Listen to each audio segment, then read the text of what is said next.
ഉദാഹരണം പറഞ്ഞാലേ, ഭക്ഷണം കഴിച്ചുകൊണ്ടിരിക്കുമ്പോൾ നമ്മുടെ സംഘടനയിലൊക്കെ ചേർന്ന് നിന്ന ഒരു ഓന് സുഫ ക്യാമ്പും SYSലെത്തിയപ്പോൾ അസുഫ ദർശൊക്കെ കേട്ടിട്ട് സുന്നത്തൊക്കെ പാലിക്കുന്ന മോനാ. ഭക്ഷണം കഴിച്ച് വിരൽ ഈമ്പുമ്പോൾ ഓന്റെ ചെങ്ക് പറഞ്ഞു, എന്തു ആളെ മുമ്പിന്ന് ഈ വിരൽ ഈമ്പണത്? It is not a culture especially among the people. എങ്ങനെയുണ്ട് സാഹിത്യം? സ്പെല്ലിങ്ങിന് മിസ്റ്റേക്ക് ഇല്ല, ഓന്റെ ഈമാൻ പോയിട്ടുണ്ട്. റസൂലുള്ളാഹിന്റെ സുന്നത്ത് കൾച്ചർ അല്ല പോലും. എങ്ങനെയുണ്ട്? നിങ്ങൾ ആലോചിച്ച് നോക്കുക അതിന്റെ ഒരു ഗൗരവം. നമ്മളെ കൗമിന്റെ ഫീസൊന്നും ശരിക്ക് കിട്ടൂല, മറ്റേ ടീമിന്റെ ഒക്കെ ഫീസ് കറക്റ്റ് കിട്ടും. മാപ്പിളാരെ പ്രശ്നമാണ്. ഇംഗ്ലീഷ് മീഡിയം പ്രിൻസിപ്പൽ ജാഗ്രത, ഈമാൻ പോകുന്ന വാക്കത്. ആരെ ഇപ്പൊ താഴ്ത്തി പറഞ്ഞത്? ഉമ്മത്തു മുഹമ്മദിന സ്വല്ലല്ലാഹു അലൈഹി വസല്ലം. അതുകൊണ്ടേ നമ്മുടെ വാക്ക് നല്ല ശ്രദ്ധിക്കണം. നമ്മുടെ സോഷ്യൽ മീഡിയയിലെ എഴുത്ത് എല്ലാത്തിലും ഇടപെടൽ നിലപാടല്ല. ചില വിഷയത്തിൽ റിസാലത്തുൽ കുശൈരി പറഞ്ഞ പോലെ സംസാരിക്കൽ നിലപാട് പോലെ മിണ്ടാതിരിക്കലും നിലപാടാണ്. ചില വിഷയത്തിൽ എന്താ നമ്മുടെ സംഘടനന്റെ ഈ പോസ്റ്റർ വരാത്തത് എന്ന് വെച്ചാൽ അതൊരു നിലപാടാണ്. ചില വിഷയത്തിൽ മിണ്ടാതിരിക്കണം. അപ്പൊ എപ്പോഴും നമുക്കുണ്ടാവേണ്ട ഒരു പേടി എന്റെ ഈമാൻ നഷ്ടപ്പെടുമോ എന്നതായിരിക്കണം. ഇമാം ഷാറാനി റഹിമഹുല്ല തംബീഹുൽ മുഖ്തറിനിൽ പറയുന്നതാണ്, ഒരാൾ ഇനി മുസ്ലിമായിട്ട് മരിച്ചു എന്ന് സങ്കല്പിക്കുക. അയാളുടെ റൂഹും കൊണ്ട് മലക്കുകൾ ആകാശലോകത്തേക്ക് കയറിപ്പോകുമ്പോൾ ആകാശലോകത്തുള്ള ലക്ഷക്കണക്കിന് മലക്കുകൾ അത്ഭുതത്തോടെ ചോദിക്കും, അത്രേ, ഇയാൾ എങ്ങനെയാ രക്ഷപ്പെട്ടത്? പലരും അടിപതറിപ്പോയിട്ടുണ്ടല്ലോ. അപ്പൊ ന്യൂനാൽ ന്യൂനപക്ഷ ആൾക്കാരാണ് ഈമാൻ രക്ഷപ്പെട്ട കൈച്ചലായിട്ട് ആഖിറത്തിലെത്തുന്നത്. അതുകൊണ്ടാണ് അബൂ ഹനീഫ റളിയല്ലാഹു അൻഹു പറഞ്ഞത്, പലരുടെ ഈമാൻ മരണസമയത്ത് തെറ്റിപ്പോകും. അള്ളാഹു കാത്തുരക്ഷിക്കട്ടെ. അത് നല്ല നാട്ടിൽ ജീവിച്ചു, നല്ലവരോടൊപ്പം ജീവിച്ചു എന്നുള്ളതൊന്നും കൊണ്ടൊന്നും നമുക്ക് രക്ഷപ്പെടാൻ കഴിഞ്ഞോളന്നില്ല. അല്ലെങ്കിൽ നമ്മളൊന്ന് വെറുതെ ആലോചിച്ച് നോക്കിയേ, നമ്മുടെ ഈ നഖത്തിന്റെ ഉള്ളിലേക്ക് ഒരു ആണി എടുത്തിട്ട് കയറ്റിയാൽ എത്ര വേദന ഉണ്ടാവും? ഈ നഖത്തിന്റെ ചെറിയൊരു ഗ്യാപ്പ് ഉണ്ടല്ലോ, ഇതിന്റെ ഉള്ളിലേക്ക് ഒരു ആണി അടിച്ചു കയറ്റിയാൽ എന്തുകൊണ്ടാ വേദന? ഗ്യാപ്പില്ലാത്ത സ്ഥലത്ത് ഗ്യാപ്പ് ആക്കുന്നുണ്ടല്ല. ആ ആണി കേറുന്ന സ്ഥലത്തെ ചെറിയ സ്ഥലത്തെ റൂഹ് അവിടുന്ന് പോകുന്നോണ്ടാ വേദന എടുക്കുന്നത്. അപ്പൊ തല മുതൽ കാല് വരെ റൂഹ് പോകുന്നതല്ലേ മരണം. ആ വേദന എന്തായിരിക്കും? അങ്ങനെ വേദനിച്ച് കഷ്ടപ്പെടുമ്പോഴാണ് വലതുഭാഗത്ത് ഉമ്മന്റെ രൂപത്തിലും ഇടതുഭാഗത്ത് ഉപ്പന്റെ രൂപത്തിലും ഇബ്ലീസ് വരിക. എന്നിട്ട് പറയും, മോനെ മുസ്ലിമായിട്ട് മരിച്ചക്കല്ലേ മോനെ, ഉപ്പി ഉമ്മിയൊക്കെ ഇതാ കഷ്ടപ്പെടുന്നത്. ആ ഘട്ടത്തിലാ പലരും വീണുപോകുക. ഇനി അയാൾ ആ ചതിപ്രയോഗത്തിൽ വീണില്ല എന്ന് സങ്കല്പിക്കുക. എന്നാ ഭാര്യന്റെ ഉസ്താദിന്റെ ഷെയ്ഖിന്റെ മോഡലിൽ വരും അത്ര. ഹദീസ് വിശദീകരിച്ച് മഹാന്മാര് പറയുന്നുണ്ട്. ആരാ ആ സമയത്ത് പെടാതിരിക്കുക? ഒരു മഹാന്റെ അടുത്ത് ഭാര്യ നിൽക്കുമ്പോൾ ഭാര്യനോട് പറഞ്ഞ്, നീ കിച്ചണിൽ പോയിട്ട് കുറച്ച് വെള്ളം എടുത്തിട്ട് വരും. ഈ മഹാൻ മരണവെപ്രാളത്തില. ആ തക്കം നോക്കിയിട്ട് ഫജാ ഇബ്ലീസ് അലാ സൂറത്തി സൗജത്തിഹി, ഭാര്യന്റെ രൂപത്തിൽ ഇബ്ലീസ് വന്നിട്ട് വെള്ളം കൊടുത്തു. ആ മഹാന്റെ ഈമാന്റെ കട്ടി കൊണ്ട് ആ ഇബ്ലീസിനെ ഓടിച്ചു. നമുക്കതൊക്കെ ശക്തിയുണ്ടോ ശരിക്കും? അഹ്മദ് ബിൻ ഹംബൽ റളിയല്ലാഹു അൻഹുവിനെ ലാ ഇലാഹ ഇല്ലല്ലാഹ് എല്ലി കൊടുക്കുന്ന അബ്ദുള്ള എന്ന മോന്, ആ മോനോട് പറയാ, സുഹ്കൻ വബുഅദൻ, പോടാടുന്ന പറഞ്ഞ മോൻ തന്നെ നെട്ടിപ്പോ. ഇത് ആരായി പറയണത്? ഇമാമു അഹ്ലിസ് സുന്ന ഓരാ പറയണത്. കുറച്ച് കഴിഞ്ഞിട്ട് ഉപ്പ അഹമ്മദ് തങ്ങൾ പറഞ്ഞു, മോനോടല്ല, എന്റെ കാല് രണ്ട് പിടിച്ചു വലിച്ചിട്ട് ഇബ്ലീസ് അവന്റെ പ്രസ്ഥാനത്തിലേക്ക് കൊണ്ടുപോകാൻ നോക്കുന്നുണ്ട്, അവനോട് പറഞ്ഞതാണ്. അവർക്കൊക്കെ ഈമാൻ അത്രത്തോളം വോൾട്ടേജ് ഉണ്ട്. നമുക്കെന്താ ഉള്ളത്? നമ്മത്തെ അജീലിൽ പുസ്തകം ചെല്ലുമ്പോ തന്നെ പേജ് മറച്ചോക്കെ തീരാനായാന്ന്. എങ്ങനെയുണ്ട് നമ്മളെ ഈമാന്? എത്രത്തോളം ഉണ്ട് നമ്മുടെ ഈമാന്?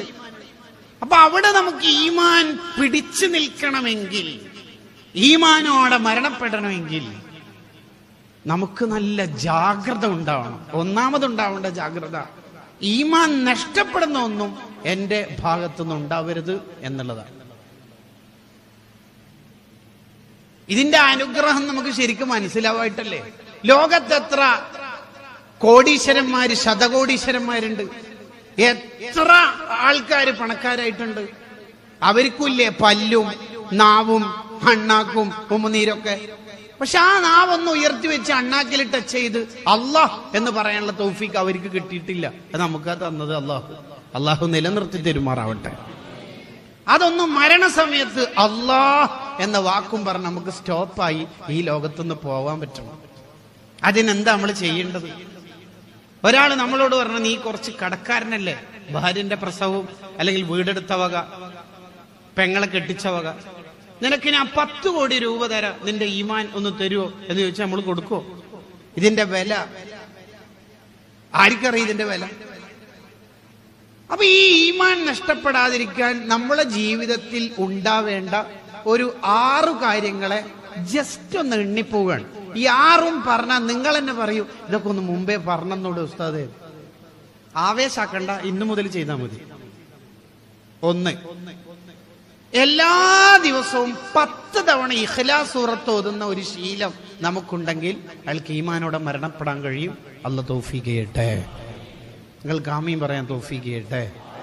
അത് വേണം. കാരണം 10 ഇഖ്ലാസ് സൂറത്ത് ഓതിയാൽ സ്വർഗത്തിൽ ഒരു വീട് കിട്ടും. സ്വർഗത്തിൽ ഒരു വീട് കിട്ടും എന്ന് പറഞ്ഞാൽ അതിന്റെ അർത്ഥം എന്നാ? നരകത്തിൽ കടത്തിയിട്ട് വീടിന്റെ വാടക മാസാമാസം കൊടുത്തേക്കല അല്ലല്ലോ. സ്വർഗത്തിൽ കിടക്കുന്നല്ലേ അതിന്റെ അർത്ഥം. അതിനർത്ഥം എന്നാ? ഈമാനോടെ മരിക്കുന്ന. മുസ്നദ് അഹ്മദ് ഉദ്ധരിക്കുന്ന സ്വഹീഹായ ഹദീസാണ്. സ്വർഗത്തിൽ ഒരു വീട് എന്ന് പറഞ്ഞാൽ 70 റൂമുണ്ടാവും. ഒരു റൂം തന്നെ 120 കിലോമീറ്റർ ഉണ്ടാവും. ഇനി ഷർട്ട് എവിടെ വെക്കുക, ഷൂ എവിടെ വെക്കുക എന്ന ആശങ്കയൊന്നും അവിടെ വേണ്ട. അത്രയും വിശാലമായ ലോകമാണ് സ്വർഗം എന്ന് പറഞ്ഞാൽ. സ്വർഗം നമുക്ക് ചിന്തിച്ചിട്ട് ക്ലിപ്തപ്പെടുത്താൻ പറ്റുന്ന ഒന്നല്ല. വലാ ഖതറ അലാ ഖൽബി ബശർ, it is out of imagination.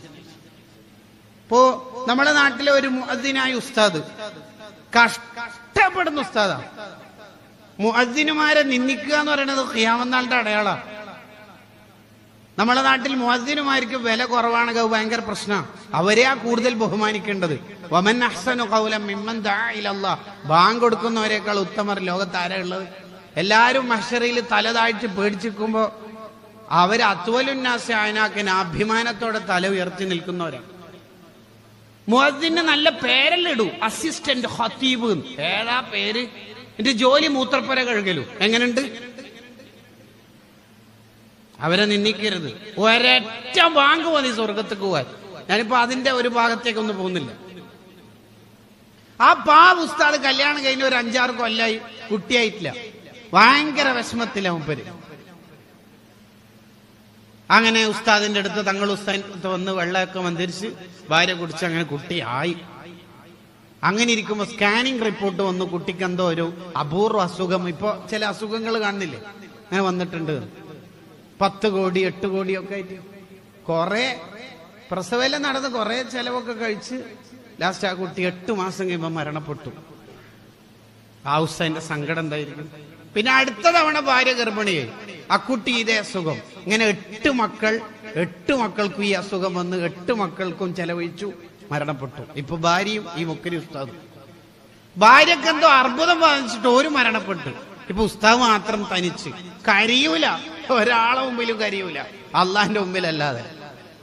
ആ മുക്കരി ഉസ്താദ് ഇവിടെ എവിടെയോ നടന്നൊരു ബസ് അപകടത്തിൽ ചതന്നരഞ്ഞ് മരണപ്പെട്ടു പോയി. പോസ്റ്റ്മോർട്ടത്തിന് അവയവം വരെ എടുക്കാൻ പറ്റുന്നില്ല. അമ്മാതിരി ദാരുണമായ മരണം.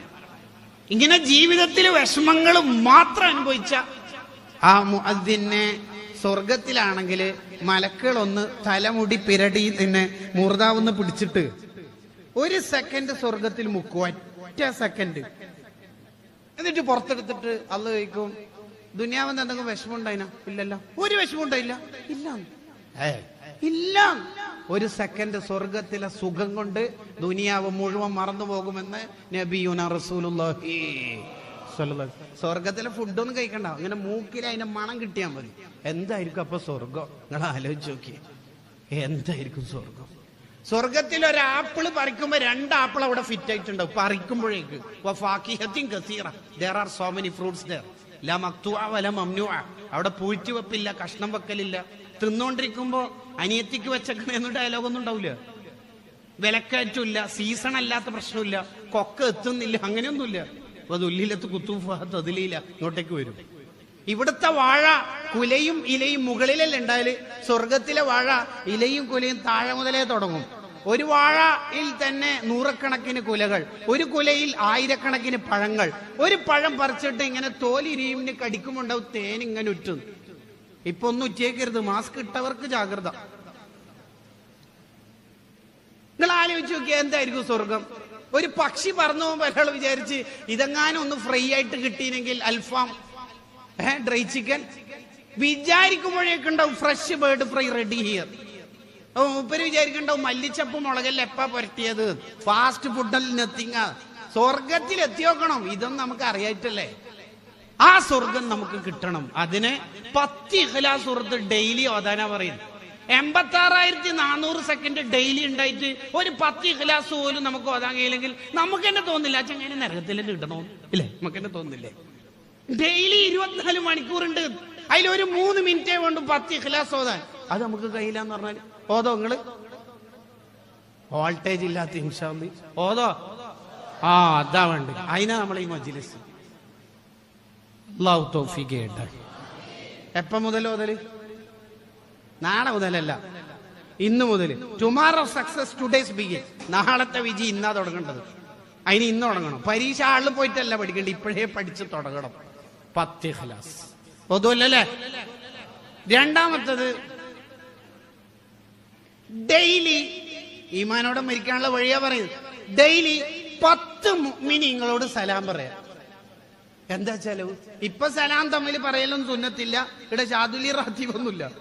ഹലോ, സലാം പറയൽ സുന്നത്ത് എന്ന് പറഞ്ഞ മീറ്റ് ആൻഡ് സെപ്പറേറ്റ്, കണ്ടുമുട്ടുമ്പോഴും പിരിയുമ്പോഴും. 10 ആളോട് സലാം പറഞ്ഞാൽ മതി. ഞാനിപ്പോ പ്രസംഗം തുടങ്ങുമ്പോ സലാം പറഞ്ഞു, ഒരു 10 ആൾ മടക്കി, എന്റെ ഇന്നത്തെ കോട്ട പൂർത്തിയായി. അപ്പൊ ഇയാള് വിചാരിക്കണ്ടോ വാട്സപ്പ് ഗ്രൂപ്പിൽ ഇട്ടാ മതിയാന്ന് രാവിലെ തന്നെ. ഏതാ ഉടായിപ്പ്? എങ്ങനെയുണ്ട്?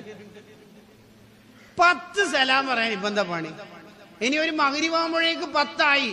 ഇശാക്ക് കണ്ടാളോടും മിണ്ടാണ്ട് പോകുന്നു വേണ്ട, 11 ആയ പ്രശ്നമില്ല. 10 ആളോടെങ്കിലും ഡെയിലി സലാം പറയാ. അള്ളാഹു തൗഫീഖ് ചെയ്യട്ടെ. എന്ത് രസമുണ്ടാവും. കുറേ മുന്നേ ഒരു പ്രോഫ് സമ്മിറ്റിന്റെ ബസ് യാത്രയില് നമ്മളെ തലശ്ശേരി ബ്രണ്ണൻ കോളേജിലെ കുട്ടികളോട് ഈ വിഷയം ഇങ്ങനെ ക്ലാസ് എടുത്തപ്പോ കൊല്ലങ്ങൾ കഴിഞ്ഞിട്ട് ആ കുട്ടികൾ പറഞ്ഞു, നമ്മളുടെ കോളേജിൽ ഇപ്പൊ സലാം കൊണ്ട് ഏറും കളിയ ഉസ്താദേ. അങ്ങനെ ആവണം. നമ്മൾ സലാം പറയാന്ന് പറയുന്നത് പരസ്പര സ്നേഹം വർദ്ധിക്കാനുള്ള ഒരു വഴിയാണ്. ഭാര്യ ഭർത്താക്കന്മാരൊക്കെ തമ്മിൽ ഭയങ്കര സ്നേഹം കൂടണമെങ്കിൽ സലാം പറഞ്ഞാൽ മതി.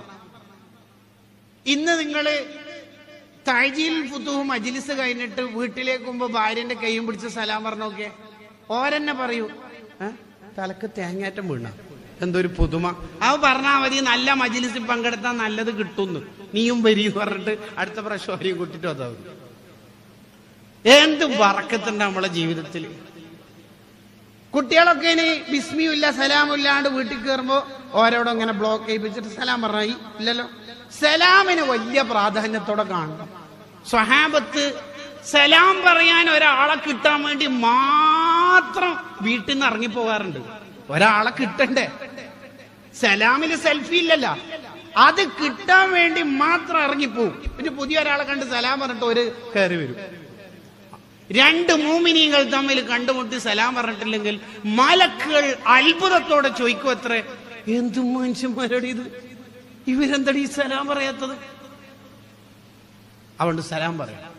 10 മുഅ്മിനീങ്ങളോടെങ്കിലും സലാം പറയണം. അല്ലാഹു തൗഫീഖ് നൽകട്ടെ. ഈമാനും വർദ്ധിക്കും. മൂന്നാമത്തത്, വുളൂവിന് ശേഷമുള്ള ദുആ പതിവാക്കുക.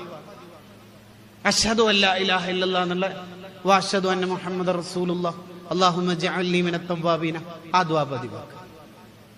ഇനിയിപ്പോ മുതിർന്ന ഏതെങ്കിലും രക്ഷിതാവിന് ആ ദുആ കാണാതെ അറിയില്ലെങ്കിൽ മദ്രസയിൽ പഠിക്കുന്ന 3ാം ക്ലാസ്സിലെ ചോട്ടനോട് പറയാം, വുളൂവിന്റെ ദുആ അറിയാം ഇല്ലല്ലോ, ശരിയാന്ന് നോക്കിട്ടില്ല കിതാബ് വാങ്ങിച്ച, എന്നിട്ട് അങ്ങനെ പഠിച്ചാലും മതി. ബോറാണെങ്കിൽ അങ്ങനെയെങ്കിലും പഠിക്കണം, എങ്ങനെയെങ്കിലും ഇത് പഠിക്കണം. ഭയങ്കര റിസൾട്ട് എന്ന് പറഞ്ഞാല് ഞാൻ ആദ്യമായിട്ട് ഇതിന്റെ പ്രതിഫലം ഇങ്ങനെ കേൾക്കണത് ഷെയ്ഖുന ചെർഷോൽ ഉസ്താദിന്റെ അടുത്തുനിന്നാ. ജലീൽ സക്കാഫ് ഉസ്താദായിരുന്നു നമ്മുടെ തഖസ്സുസിലെ ക്ലാസ് ഉസ്താദ്. പിന്നീട് അത് കിതാബിൽ കാണുകയും ചെയ്തു. അൽഹംദുലില്ലാ നമ്മുടെ ഉസ്താദുമാർക്ക് അള്ളാഹു ആഫിയത്തുള്ള ദീർഘായുസ് നൽകുമാറാവട്ടെ. നേരത്തെ ഞാൻ ഇവിടെ തഅജീലുൽ ഫുതൂഹിന്റെ മജ്ലിസിൽ അഥവാ ദർസിൽ വന്നിരുന്നു. മുത്തഅല്ലിമീങ്ങൾക്ക് തങ്ങൾ ഉസ്താദിന്റെ നിർദ്ദേശപ്രകാരം ചെറിയ ക്ലാസ് എടുത്തപ്പോൾ എന്നെ അത്ഭുതപ്പെടുത്തിയ ഒരു സംഗതി എന്ന് പറഞ്ഞാൽ നമ്മളെ സ്പോർട് ക്വിസൊക്കെ മൈൻഡ് മാപ്പൊക്കെ നടക്കാറുണ്ട്. ഈ ക്ലാസ് കഴിഞ്ഞ ഉടനെ നമ്മളെ SSFന്റെ ക്യാമ്പുകളിലൊക്കെ. അതേപോലെ തങ്ങൾ എന്നെ മേക്കെടുത്തിട്ട് കുറെ ചോദ്യം ചോദിച്ചു. കുട്ടികൾ തുരുതുരാ ഉത്തരം പറഞ്ഞു. ഞാനിങ്ങനെ പോകുമ്പോൾ എന്റെ ഒന്നിച്ച് വന്ന കൂട്ടുകാരോടൊക്കെ പറഞ്ഞു, ഉത്തരം ആൻ ദി സ്പോട്ടിൽ പറയാൻ കുട്ടികൾക്കുള്ള കഴിവും ഉസ്താദിന് ആ ഒരു ത്വരയുണ്ടാവുക എന്ന് പറയുന്നത് വലിയൊരു സൗഭാഗ്യമാണ്. അള്ളാഹു നല്ല ബർക്കത്തുള്ള മജ്ലിസാക്കുമാറാവട്ടെ. ആ ദർസ് അള്ളാഹു ഉന്നതിയിൽ എത്തിക്കുമാറാവട്ടെ. സഹായിക്കുന്ന എല്ലാവർക്കും അള്ളാഹു ഖൈർ ബർക്കത്ത് പ്രദാനം ചെയ്യുമാറാവട്ടെ. എനിക്കന്ന് ഓർമ്മ വന്നത് അബു ഹയ്യാൻ അൽ ഉന്ദുലുസി തങ്ങളെ കുറിച്ച് ഹാഫിദ് ഇബ്നു ഹജർ അസ്കലാനി റഹിമഹുല്ല അദ്ദുററുൽ കാമിനയിൽ പറയുന്നുണ്ട്. ബുദ്ധി കൂർമ്മതയുള്ള കുട്ടികളെ ചെക്ക് ചെയ്യാൻ വേണ്ടി മാത്രം മഹാനായ അബു ഹയ്യാൻ തങ്ങൾ കുറെ ടെസ്റ്റ് നടത്തു അത്ര. അതുപോലത്തെ ഒരു ടെസ്റ്റ് ആയിരുന്നു തങ്ങൾ ഉസ്താദ് കുട്ടികളുടെ ഇടയിൽ നടത്തിയിരുന്നത്. ഏതായാലും ഞാൻ വിഷയത്തിലേക്ക് വരും. വുളുവിന് ശേഷമുള്ള ദുആ പതിവാക്കുക എന്ന് പറഞ്ഞാൽ സ്വർഗത്തിലെ 8 വാതിലും തുറക്കപ്പെടുന്ന ഒരു കർമ്മമാണ്. സ്വർഗത്തിലെ വാതിൽ തുറക്കും എന്ന് പറഞ്ഞാല് ഈ ഡോറെല്ലാം തുറന്നിട്ടിട്ട് അടുക്കളുടെ വേക്കിലേക്ക് കൂടി നരകത്തിൽ കടത്തൂല എന്ന് ഉറപ്പല്ലേ? ഈ വാതിൽ തുറക്കുന്നതിന് എന്തിനാ? ഇതിലേ വാ, അപ്പുറത്തെ ഡോർ ഇതിലേ വാടോ. 8 വാതിൽ എന്ന് പറഞ്ഞാൽ ഏതാ വാതില്? ഇപ്പൊ ഈ ഓഡിറ്റോറിയത്തിന്റെ വാതിൽ എന്ന് പറഞ്ഞാൽ ഒരു വാതിൽ, അത് അടുത്ത വാതിൽ ഇതല്ലേ? സ്വർഗത്തിലെ വാതിൽ എന്ന് പറഞ്ഞാൽ ഏതാണെന്നറിയോ? ഒരു വാതിൽ കഴിഞ്ഞിട്ട് അടുത്ത വാതിൽ എത്തണമെങ്കിൽ 70 കൊല്ലം കഴിയണോ? 70 കൊല്ലം കഴിയണം. അടുത്ത ഡോർ 70 കൊല്ലം കഴിഞ്ഞിട്ടാ. ഇങ്ങനത്തെ വിചാരിച്ച മുട്ടാമ്പളേറ്റ് വെക്കുന്ന തട്ടുകടയാണ് സ്വർഗം. ഒരാൾ കയറുമ്പോ ഇങ്ങനെ ടൈറ്റ് ആയിട്ടൊന്നും കയറേണ്ട ആവശ്യമില്ല. എന്താ സ്വർഗം? ഞാൻ അതാ നേരത്തെ തന്നെ പറയും, ഇതൊന്നും നമുക്ക് പറയാൻ പറയൽ പോയിട്ട് ചിന്തിക്കാൻ വരെ കഴിയൂല. അള്ളാഹു നമ്മൾ എത്തിക്കുമാറാവട്ടെ. അവിടെ വുളുവിന് ശേഷമുള്ള ദുആ എത്ര തിരക്കിനിടയിൽ അത് ദുആ ചെയ്തിട്ടേ പോവാൻ പറ്റും. ഏറ്റെടുത്തില്ലേ? ഇൻഷാ അല്ലാഹ്. 4-മത്തത് ബാങ്കിന് ശേഷമുള്ള ദുആ. ബാങ്കിന് ശേഷമുള്ള ദുആ സ്ഥിരമായി ചൊല്ലുകയാണെങ്കിൽ അയാൾക്ക് ഈമാനോടുള്ള മരണമുണ്ട്. പുണ്യ റസൂൽ സ്വല്ലല്ലാഹു അലൈഹി വസല്ലം തങ്ങളുടെ ശഫാഅത്തുണ്ട്. പ്രത്യേകമായ ശഫാഅത്തായിരിക്കും അവർക്ക് ഈ ദുആ നടത്തുന്നവർക്ക്. ഹബീബായ സ്വല്ലല്ലാഹു അലൈഹി വസല്ലം തങ്ങളുടെ ശഫാഅത്ത് മുടങ്ങിപ്പോകുന്ന ഒന്നും നമ്മളിൽ ഇല്ലാതിരിക്കുകയും വേണം കേട്ടോ. ഉദാഹരണത്തിന് പുറത്തറിഞ്ഞാൽ നാണക്കെടാവുന്ന എന്തെങ്കിലും തെറ്റ് രഹസ്യ ജീവിതത്തിൽ ഉണ്ടെങ്കിൽ പിന്നെ തങ്ങളുമായി ബർസഖിയായ ലോകത്ത് സുഹബത്ത് ഉണ്ടാക്കാൻ കഴിയില്ല എന്നാ ഷഹറാനി ഇമാം റഹിമഹുള്ളയുടെ ലവാഖയിലുള്ളത്. പിന്നെ നെറ്റ് ഹിസ്റ്ററി ഡിലീറ്റ് ആക്കിയിട്ടും വാതിലടച്ചിട്ടും കുറ്റിയിട്ടിട്ടും ഡിലീറ്റ് ആക്കിയിട്ടൊന്നും കാര്യമില്ല. പുറത്തറിഞ്ഞാൽ നാണക്കെടാവുന്ന ഒരു തെറ്റും നമ്മുടെ രഹസ്യ ജീവിതത്തിൽ ഉണ്ടാവരുത്. അത് നല്ല ജാഗ്രത ഉണ്ടാവും. ഞാൻ ആ ഭാഗത്തേക്ക് ഇപ്പൊ പോകുന്നില്ല. ബാങ്കിന് ശേഷം ബാങ്ക് എന്ന് പറയുന്ന ആ ഒരു ഇബാദത്തിനെ ബഹുമാനിച്ചാൽ തന്നെ ഈമാൻ കിട്ടും. കാരണം ബാങ്ക് തുടങ്ങുന്നത് അല്ലാഹ്, അവസാനിക്കുന്നത് അല്ലാഹ്. രണ്ടും അല്ലാഹ് തുടങ്ങി അല്ലാഹ് അവസാനിക്കണതാ. ബാങ്കിനെ ബഹുമാനിച്ചാൽ തന്നെ ഈമാൻ അല്ലാഹ് തരും. ബാങ്ക് കൊടുക്കുമ്പോൾ അതിന് നമ്മൾ ജവാബ് കൊടുക്കാം. ഒരക്ഷരത്തിന് 1 ലക്ഷം കൂലിയ. അള്ളാഹു എന്നുള്ളതിൽ 4 അക്ഷരം 4 ലക്ഷം. അക്ബർ 4 ലക്ഷം. അപ്പൊ അള്ളാഹു അക്ബർ 8 ലക്ഷം. അള്ളാഹു അക്ബർ 16 ലക്ഷം. ബാക്കി പുറക്ക് പോയിട്ട് ഫാൻ ഇട്ട് കുപ്പായത്തിന്റെ കുടുക്കൽ ലയിച്ചിട്ട് കണക്കൂട്ടി വെക്കണം. ഇവിടെ മാത്തമാറ്റിക്സിന്റെ ക്ലാസ് നടക്കുന്നില്ല കേട്ടാ. ഇവിടെ ഇങ്ങനെ എല്ലാവരും നോക്കിയെന്ന് എത്ര ഉണ്ടാവും. ഫുള്ള് എടുത്ത് പറഞ്ഞാൽ ശരിയാവില്ല. അതും ഏറ്റ് ബാങ്കിന് ശേഷമുള്ള ദുആവും ഏറ്റ് അലസമാവരുത്. 5-മത്തത് ഈമാനോടെ മരണപ്പെടാനുള്ള 5-മത്തെ വഴി ഹദ്ദാദ് റാത്തീബ് പതിവാക്കല. മൻ വാദബാല ഹാദ റാത്തീബ്, ഈ റാത്തീബ് ആരെങ്കിലും പതിവാക്കിയാൽ റുസിക ലഹു ഹുസ്നുൽ ഖാത്തിമ, ഈമാനോടുള്ള മരണം അയാൾക്ക് കിട്ടുമെന്ന് ഹദ്ദാദ് ഇമാമ് തന്നെ പറഞ്ഞത് ഹദ്ദാദ് ഇമാമിന്റെ മകൻ എഴുതിയ ശറഹിൽ കാണാം. അള്ളാഹു തൗഫീഖ് നൽകട്ടെ. നല്ല ആവേശത്തോടെ ചെല്ലണം, ആവേശത്തോടെ ചെല്ലണം. ഹദ്ദാദ് ഇമാമല് ഡെയിലി 200 റക്അത്ത് സുന്നത്ത് നിസ്കരിക്കും. ഭയങ്കര ഇബാദത്താണ്. ളുഹറിന്റെ അസറിന്റെ ഇടയിൽ റമദാൻ ആയാൽ 2000 തഹ്ലീൽ ചെല്ലുന്ന ആളാണ്. അപ്പൊ റമദാൻ കഴിയുമ്പോൾ 60,000 ആവും. പിന്നെ ശവ്വാൽ നോമ്പ് കൂടി 10,000 70,000 ആക്കി. ഓരോ റമദാൻ കഴിയുമ്പോൾ സ്വന്തം ഇൻവെസ്റ്റ്മെന്റ് 70,000 തഹ്ലീല. വേറെ ആരും കാത്തുക്കുന്നില്ല. അങ്ങനെ ഇബാദത്ത് ചെയ്ത ഹദ്ദാദ് ഇമാമിന്റെ ഒരു 1/4 മണിക്കൂറത്തെ ഹദ്ദാദ് നമുക്ക് ചൊല്ലാൻ പറ്റുന്നില്ല എന്ന് പറഞ്ഞാൽ എന്തോ ഒരു പ്രശ്നം നമുക്കുണ്ട്. അങ്ങനെ ഉണ്ടാകാൻ പാടില്ല. ഇബാദത്ത് ചെയ്യാൻ മടിയുണ്ടെങ്കിൽ മനസ്സിലാക്കാം. റൂഹുൽ ബയാനിൽ കാണാം, അയാൾക്ക് ഒന്ന് പ്രശ്നം നാഫിയായ ഇൽമില്ല, രണ്ടാമത്തെ പ്രശ്നം അയാളുടെ ഹൃദയത്തിന് രോഗം പിടിച്ചിട്ടുണ്ട് എന്നാ. അല്ലാഹ് കാക്കട്ടെ. ഇപ്പൊ ഹദ്ദാദ് റാത്തീബ് നമ്മുടെ ജീവിതത്തിൽ പതിവാക്കുകയാണെങ്കിൽ ഈമാനോടെ മരിക്കാൻ പറ്റും. ലാസ്റ്റ് മറ്റൊരു കാര്യം കൂടി പറഞ്ഞ് അവസാനിപ്പിക്കും. സുബിഹിന്റെ സുന്നത്തിന്റെയും സുബിഹിന്റെ ഇടയിൽ എന്ന് പറയണെങ്കിൽ സുബിഹിന്റെ സുന്നത്ത് സ്കരിക്കണം കേട്ടോ. പണ്ട് കാനഡയിൽ ഒരു യൂണിവേഴ്സിറ്റി അശ്ലീല വീഡിയോസ് കാണുന്ന കുട്ടികളെയും കാണാത്ത കുട്ടികളെയും തമ്മിൽ മെന്റൽ ആറ്റിറ്റ്യൂഡ് കമ്പയർ ചെയ്യാൻ വേണ്ടിയിട്ട് ഒരു പഠനം ആരംഭിച്ചു. ഓരോ പഠനം ഡ്രോപ്പ് ചെയ്തിട്ട് പോയി. കാരണം കാണാത്തവരെ കിട്ടണ്ടേ, എന്നല്ല കമ്പയർ ചെയ്യല്. സുബീന്റെ സുന്നത്തിന്റെയും സുബീന്റെയും ഇടയിൽ യാ ഹയ്യു യാ ഖയ്യൂം ലാ ഇലാഹ ഇല്ലാ അന്ത് എന്ന ദിക്ർ 41 തവണ എന്ന് ചില റിപ്പോർട്ടുകളിൽ, ചില റിപ്പോർട്ടിൽ 40 എന്നും കാണാം. അത് ചൊല്ലിയാൽ അയാൾക്ക് ഈമാനോടുള്ള മരണം ലഭിക്കുന്നതാണ്. മോമിനീങ്ങൾ ഈമാനോടെ മരിക്കാൻ വേണ്ടി എപ്പോൾ അള്ളാഹിനോട് ദ്വാരക്കണം. പണ്ടത്തോരൊക്കെ അങ്ങനെ തന്നെയാ മിക്കവാറും മരണപ്പെടല്. അതുകൊണ്ടാണ് യൂട്യൂബിൽ വൈറലാവാത്തത്. ഇന്നൊരു ഉമ്മാമൽ അയിലാലിൽ മരിച്ചാൽ യൂട്യൂബിൽ വൈറലാവുന്നത് അത് അത്യപൂർവം ആയതുകൊണ്ടാണ്. നമുക്ക് ഈമാനോടെ ഈ ലോകത്തുനിന്ന് പോകാൻ കഴിയണം. അബ്ദുല്ലാഹിബിൻ അഹ്മദുൽ മുഅദ്ദിൻ എന്ന് പറയുന്ന പണ്ഡിതൻ കഅബ തവാഫ് ചെയ്തുകൊണ്ടിരിക്കുമ്പോൾ ഒരാൾ ദ്വാരക്കുണ്ട്, അല്ലാഹു മഖ്റുജ്നി മിനദ് ദുനിയ മുസ്ലിമ, എന്നെ ഈമാനോടെ മരിപ്പിക്കണേ. വേറെ ഒന്നും അയാൾ ദ്വാരക്കുന്നില്ല. വലാ യസീദു അലാ ദാലിക്. അയാളോട് ചോദിച്ചു, നീ എന്താണ് ഇത് തന്നെ ദ്വാരക്കണത്? എന്റെ കഥ അറിഞ്ഞിരുന്നെങ്കിൽ നിങ്ങൾ ഇങ്ങനെ ചോദിക്കൂലായിരുന്നു. എന്താ കഥ? എനിക്ക് 2 ജ്യേഷ്ഠന്മാരുണ്ടായിരുന്നു. ഒരു ഇക്കാക്ക, മൂത്ത ഇക്കാക്ക പള്ളിയിൽ ശമ്പളം വാങ്ങാതെ 40 കൊല്ലം ബാങ്കൊടുത്ത ആളാണ്. അയാൾ മരിക്കുമ്പോൾ നമ്മളോട് പറഞ്ഞു, ഒന്ന് ഖുറാൻ കൊണ്ടുവരികയും. നമ്മളൊക്കെ കരുതിയില്ലേ എത്തബറക്ക ബിഹി, ബറക്കത്തെടുത്ത് ചുംബിച്ച് നെഞ്ചോട് ചേർക്കാനായിരിക്കും. പക്ഷേ ഖുറാൻ വലിച്ചു മാറ്റിയിട്ട് പറയാ, ഞാൻ ഖുറാനിന് രാജിവെച്ചിട്ടുണ്ട്, എനിക്ക് നിങ്ങളുടെ ആശ ഇഷ്ടമല്ല എന്ന് പറഞ്ഞ് അയാൾ ഈമാൻ തെറ്റി മുർത്തദ്ദായി മരണപ്പെട്ടു. മഅദല്ലാഹു കാക്കട്ടെ. പിന്നെ അടുത്ത എൻ്റെ നേരെ ജ്യേഷ്ഠൻ 30 കൊല്ലം ബാങ്ക് വിളിച്ച ആളാ. അയാളും ഇതേ അവസ്ഥയിലാണ് മരിച്ചത്. ഇനി അടുത്ത ഊഴ എൻ്റേതായിരിക്കുമല്ലോ, അതുകൊണ്ട് ഞാൻ പേടിച്ചിട്ട് കരയാണ്. കണ്ടോ മോമിനീങ്ങളെ, ഈമാൻ ആരിക്കാ തെറ്റിപ്പോകാന്ന് പറയാൻ കഴിയില്ല. നല്ല പേടിയുണ്ടാവണം. ഇബ്നു അബി മുലൈഖ് റളിയല്ലാഹു അൻഹു പറയുന്നുണ്ട്, ഞാൻ 130 അങ്ങനെ വ്യത്യസ്ത റിപ്പോർട്ടുകൾ കാണും, 130 സഹാബത്തിന്റെ കൂടെ ജീവിച്ചിട്ട് അവരിൽ നിന്നൊക്കെ എനിക്കുണ്ടായ ഒരു ആശയം എന്താന്ന് വെച്ചാൽ, എൻ്റെ ഉസ്താദുമാരായ സഹാബത്തിന് മുഴുവൻ പേടി, ഞാൻ മുനാഫിക്കായി പോകുന്നുണ്ടോ എന്നാണ് അവരുടെ പേടി. കണ്ടില്ലേ, സയ്യിദുന ഉസ്മാൻ ബിൻ അഫ്ഫാൻ, സയ്യിദുന ഉമർ ബിൻ അൽ ഖത്താബ് റളിയല്ലാഹു അൻഹു കുത്തേറ്റിട്ട് രക്തമൊലിച്ച് വഫാത്താവാൻ കിടക്കുമ്പോൾ മോനെ അബ്ദുല്ലാഹിബിൻ ഉമർ റളിയല്ലാഹു അൻഹുമയെ വിളിച്ചിട്ട്, മോനൊന്ന് സാഹിബു സിർ ഹുദൈഫത്ത് തങ്ങളെ വിളിച്ചിട്ട് വരാൻ വേണ്ടി പറഞ്ഞു. വിളിച്ചു വന്നപ്പം ചോദിച്ചു, മോനെ ഹുദൈഫ, നിന്റെ കയ്യിൽ തങ്ങൾ ഒരുപാട് രഹസ്യം പറഞ്ഞു തന്നിട്ടില്ലേ? ആ, നിങ്ങളല്ലേ സിറിന്റെ ആള്, രഹസ്യത്തിന്റെ ആള്? അതെ. ഈ സ്വഹാബത്തിന്റെ കൂട്ടത്തിൽ സ്വഹാബിയായി ചമഞ്ഞ് നടക്കുന്ന യഥാർത്ഥത്തിൽ സ്വഹാബത്തല്ലാത്ത മുനാഫിക്കീങ്ങൾ ഉണ്ട് എന്ന് പറഞ്ഞിട്ടില്ലേ നിങ്ങളോട്? അതെ. അങ്ങനെ കുറച്ചാളുടെ ലിസ്റ്റ് നിങ്ങൾക്ക് തന്നിട്ടില്ലേ? യെസ്, തന്നിട്ടുണ്ട്. അല്ലോമറങ്ങളെ, നിങ്ങൾക്ക് ഈ സമയത്ത് കിട്ടിയിട്ടെന്താ വേണ്ട? നിങ്ങൾ വഫാത്താവല്ലേ ചെയ്യുന്നത്? അല്ലടോ, വേറെ ആരെയും നോക്കാനല്ല, ആ മുനാഫിക്കീങ്ങളുടെ ലിസ്റ്റിൽ ഞാനുണ്ടോ നോക്കിയേ മോനെ. ആരാ ചോദിക്കും നോക്കിയേ? സിറാജു അഹ്ലിൽ ജന്ന, സ്വർഗത്തിലെ വിളക്കുമാടാ ചോദിക്കണത്. സയ്യിദുന ഉമർ ബിൻ അൽ ഖത്താബ് റളിയല്ലാഹു. നമുക്ക് പേടിയുണ്ടാകണം. ഞാൻ ബാഡ്ജിന്റെ ആളാവുന്നുണ്ടോ? ഞാൻ കോട്ടിന്റെ ആളാവുന്നുണ്ടോ? നമുക്ക് പേടിയുണ്ടാവണം.